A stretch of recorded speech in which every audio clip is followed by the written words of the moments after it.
धन्यवाद अध्यक्ष महोदय जी। आज से 1 साल पहले हमारे माननीय गृह मंत्री श्री अमित शाह जी ने यशस्वी प्रधानमंत्री श्री नरेंद्र मोदी जी के नेतृत्व में पूरे देश के सामने संकल्प लिया था, घोषणा की थी कि मार्च 31, 2026 तक हम ये जो माओवाद है, ये जो लेफ्टिस्ट वामपंथी टेररिज्म है, इसकी जड़ें जो है देश से उखाड़ फेंकेंगे। और आज इस सभा के द्वारा, इसके माध्यम से मैं हमारे गृह मंत्री जी को, हमारी सरकार को बहुत बहुत शुभकामनाएं देती हूँ। ये संकल्प सिद्ध करने के लिए उनकी बहुत सराहना करती हूँ। अध्यक्ष महोदय, 1967 में ये छोटी सी चिंगारी माओवाद की उठी थी। उस वक्त अगर कांग्रेस सरकार चाहती तो इसको उसी वक्त दबा सकती थी, लेकिन उन्होंने क्या किया, उल्टा उन्होंने आदिवासी लोगों को जो है वो सौतेला ट्रीटमेंट दिया। उनके बीच में जो एक वैचारिक दूरियां थी उनको कभी भी उन्होंने खत्म नहीं किया।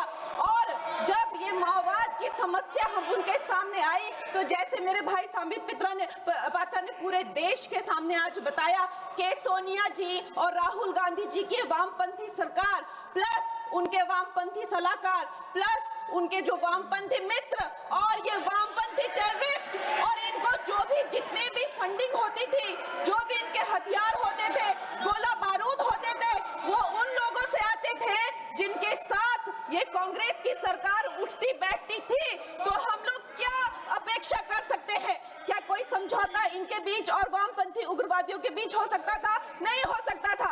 और उसका क्या परिणाम हुआ कि ये जो वामपंथी उग्रवादी हैं ये बिल्कुल आउट ऑफ कंट्रोल हो गए। इन्होंने खून की नदियां बहा दी, इन्होंने 16,000 से ज्यादा अटैक किए, इन्होंने 2,000 से ज्यादा सुरक्षा कर्मियों को मार डाला, इन्होंने छोटे छोटे बच्चों की जो है वो जिंदगियां ले ली, वहां पे नरक बना दिया। इन्होंने तीन पीढ़ियां ये जो है नक्सलवाद की जो आग में है जो इन्होंने झोंक दी।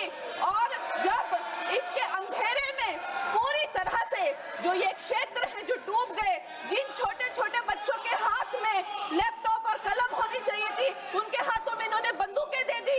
अध्यक्ष महोदय, इन्होंने जब पूरी तरह से उनका भविष्य खत्म कर दिया तो पूरी तरह से अंधकार में तो अपना हाथ झटक लिया। इनको रेड कॉरिडोर बोल के, नो गो जोन बोलकर जो है पूरे देश में बदनाम कर दिया।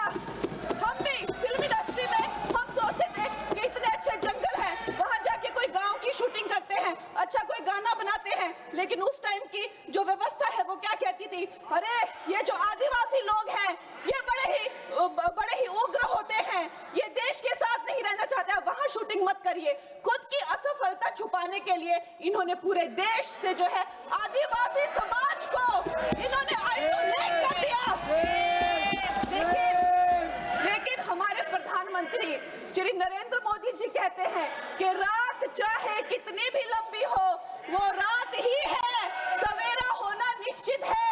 और 2014 में जब प्रधानमंत्री जी की सरकार आई और आज हम देखते हैं कि उन्होंने एक आदिवासी महिला को जो है वो राष्ट्रपति बनाया, उन्होंने हमारे सुरक्षा बलों को जो है वो सशक्त किया और उनको सशक्त करने के बाद उन्होंने वो रेड कॉरिडोर, वो भयानक नो गो जोन को जो है वापस लिया, वहां पे संविधान स्थापित किया। अध्यक्ष महोदय, मैं एक नई सांसद हूँ, मुझे 2 मिनट दीजिए।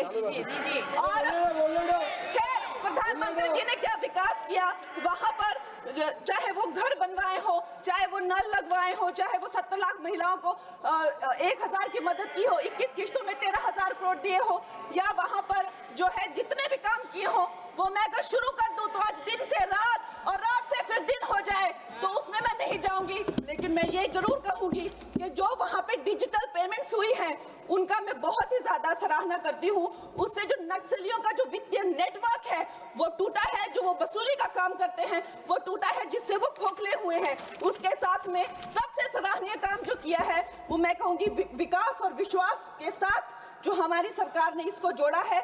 उसके उपरांत जो है उन्होंने जो समर्पण की नीति अपनाई है, 8,000 से ज्यादा युवा जो हैं वो समर्पण कर मुख्य धारा से जुड़े हैं, उनको 5 लाख की राशि और उनको रोजगार दिया जा रहा है।